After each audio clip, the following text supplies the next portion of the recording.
اعوذ باللہ من الشیطان الرجیم بسم اللہ الرحمن الرحیم الحمد للہ الذی ہدانا لہذا وما كنا لنہتدی لولا ان ہدانا اللہ وصلی اللہ علی جمیع الانبیاء والمرسلین سیما خاتمہم وافضلہم محمد وعلی آلہ الاطیبین الانجمین واللعنۃ الدائم علی اعدائہم اجمعین۔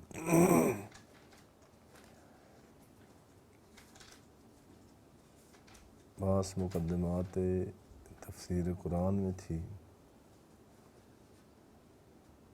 سب سے پہلے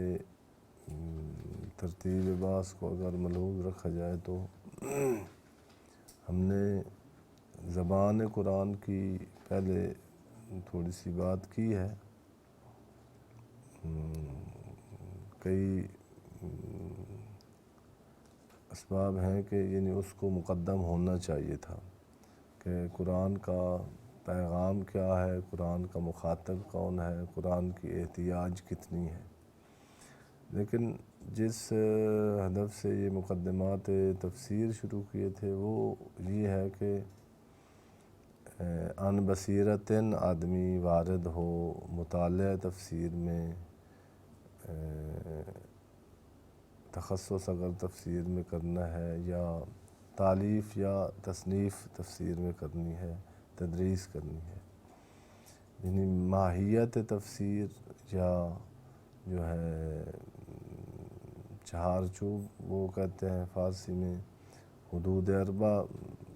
یعنی ادھر تعبیر ہوتی ہے، یا دائرہ تفسیر کا کیا ہے، ہماری کس فضا میں پرواز ہونی چاہیے مفسر کی یا جو قرآن شناسی کی طلب رکھتے ہیں۔ اس میں تعریف تفسیر کی تھی اس لیے کہ یعنی وہ جو تفسیریں اگر ہم دیکھیں عالم اسلام کی تو ان کو دیکھنے سے جو تعریف ذہن میں آئے گی وہ اور ہے، اور اس لیے یہ چند ابحاث یعنی اس تفسیر سے پہلے زیادہ جو پہلے نہیں تھیں ضروری ہیں کہ جو تفسیریں دیکھی گئی ہیں ان میں یہی ہوا ہے، یعنی جو بہت مقدس لوگ تھے انہوں نے جو روایات ملی ہیں جو یعنی مناسبت رکھتی تھی اس آیت کے ساتھ اس کو نقل کر کے، بعض نے کچھ تبصرہ کیا، بعض نے وہ بھی نہیں کیا کہ تفسیر بالرائے نہ ہو جائے، اور بعض ایسے ہیں جو جنہوں نے مطلب یعنی تفسیر بالرائے سے نہیں ڈرے۔ کوئی اگر سائیکالوجسٹ تھا تو اس نے ساری قرآن مجید اسی پر لکھ دیا ہے کہ یعنی قرآن مجید کو ایک نفسیاتی کتاب بنا دی ہے۔ کوئی سوشلسٹ تھا تو اس نے یعنی یہ جو معاشرتی مسائل ہیں اسی کی کتاب بنا دی ہے قرآن مجید کو۔ کوئی اگر فقہی ذوق رکھتا تھا تو اس نے یعنی وہ سارا کچھ فقہ ساری قرآن مجید میں، جیسے یعنی ہے زمخشری کی تفسیر ہے جو ادبیات میں بہت یعنی ان کا مقام تھا یا تباہر تھا، ان کی تفسیر دیکھیں تو یعنی قرآن مجید صرف ادبیات کی کتاب نظر آتا ہے۔ قرآن کو اصالت یعنی یہ جو آپ کے سامنے تعریف کی ہے یوں نہیں ہے کہ ویسے تو تفسیروں میں تعریف ملتی نہیں ہے، لیکن اگر جائیں تو اور بھی تفسیریں ہیں اس کے مقابلے میں بھی تعریف کی، تفسیر کی تعریف اور لوگوں نے کی ہے، جس سے پھر یعنی تفسیر کا رخ بھی یعنی یہ جو راہ ہے اس سے تفسیر یعنی دوسری طرف چلی جاتی ہے، اس کا رخ مڑ جاتا ہے۔ اگر ہم کہیں کہ خود قرآن مجید جو ہے نا محتاج نہیں ہے تو وہ ہے کہ اس کے جو الفاظ ہیں اور اس کے جو مفاہیم ہیں انہی میں غور و فکر کیا جائے، انہی میں تدبر کیا جائے مفاہیم اور الفاظ قرآن میں، اور کوشش کی جائے اور سعی کی جائے کہ یعنی جو جس نے ہماری طرف یہ پیغام بھیجا ہے اس تک پہنچنے کی کوشش کی جائے، وہ تفسیر تھی۔ اس کے بعد منابع تفسیری یعنی مفسر کو معلوم ہونا چاہیے۔ عرض کیا تھا کہ یعنی جس طرح فقہ کے منابع 4 ہیں ادلہ، اس کے 3 منابع ہیں جو یعنی معتبر ہیں علامہ طباطبائی کے، وہ خود قرآن ہے اور روایات اہل بیت ہیں اور عقل مسلم۔ ان میں تینوں میں پھر جو ہے اگر یہ منبع ہیں تو یعنی ان کی حجیت ایک مسلمان کے نزدیک ثابت ہونی چاہیے۔ جو اصول کے اسٹوڈنٹ ہیں ان کے نزدیک قرآن مجید کی حجیت یا روایات کی حجیت یا عقل کی حجیت بڑی مفصل اور واقعاً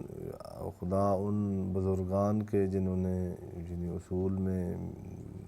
یعنی اتنی تگ و دو کی ہے، قابل رشک ہے اور قابل تعریف ہے اور قابل مدح ہے۔ یعنی انہوں نے یعنی ان 3 چیزوں کے کہ ہمارے یعنی فقہی احکام کا کیوں دلیل قرآن مجید ہے، کیوں دلیل سنت ہے، کیوں دلیل عقل ہے، بہت عمدہ گفتگو کی ہیں۔ لہذا اس کو زیادہ یعنی یہاں ہونا چاہیے، جو یعنی نہیں ہے اصول الفقہ کا طالب علم نہیں ہے اس کے لیے یعنی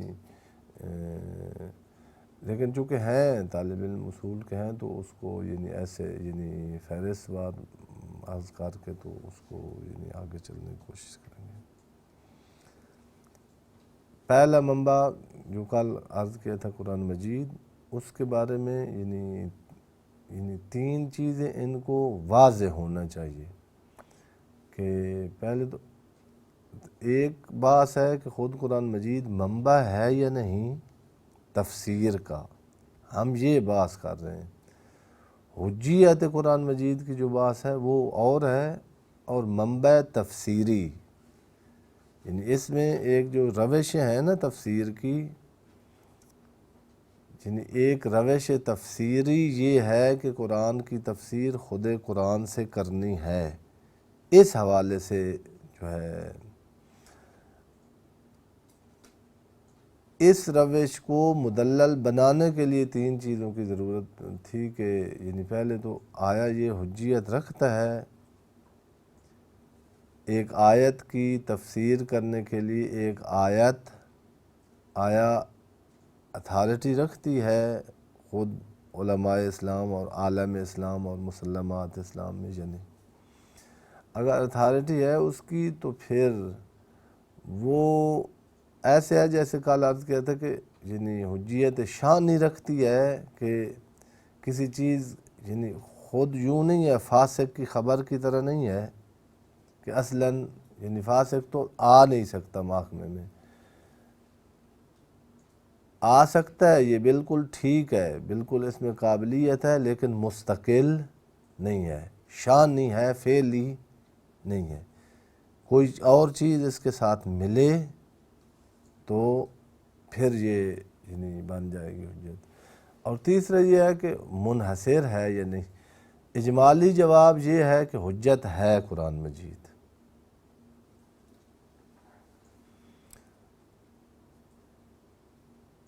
قرآن مجید نے خود چیلنج کیا ہے کہ آپ کو اگر میرے اللہ کی طرف سے نہ ہونے میں کوئی شک ہے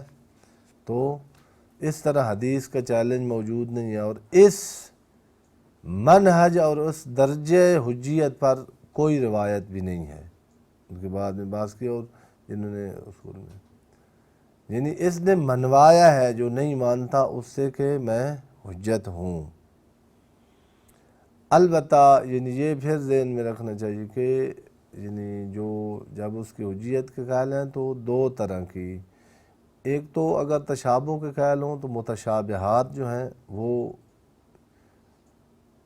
یعنی ان کو جو طریقہ ہے اس سے یعنی ایک متشابہ آیت کو لے کر ہم کہیں کہ نہیں قرآن مجید منبع بھی ہے اور حجت بھی ہے، تو جو اس سے سمجھ آئے آدمی کہتا رہے، یوں نہیں ہے۔ حجیت اس کی مسلم ہے، لیکن یہ ذہن میں رکھنا چاہیے کہ 3 قسم کی آیات ہیں جو ویسے تو بہت قسم کی آیات ہیں۔ حجیت کا معنی صرف یہ نہیں ہے کہ پھر جیسے مرضی ہے، مطلق آیات ہیں، ان کے مقیدات ڈھونڈنے چاہیے قرآن مجید سے۔ عام آیات ہیں، ان کے مخصص خود قرآن مجید میں بعض جگہ پر موجود ہوتے ہیں۔ متشابہ ہیں تو ان کو محکمات کی گود میں لے جا کر بٹھا کر وہاں ان کو بلوانا چاہیے، اگر نہ ادھر ہی یعنی ماں کی گود سے ہٹا کر اس سے بلائیں تو یعنی ایسے کیا گیا ہے۔ اور قرآن مجید نے خود کہا کہ جن کے قلوب میں مرض ہے وہ متشابہ آیات کی پیروی کرتے ہیں اپنے مقصد نکالنے کے لیے۔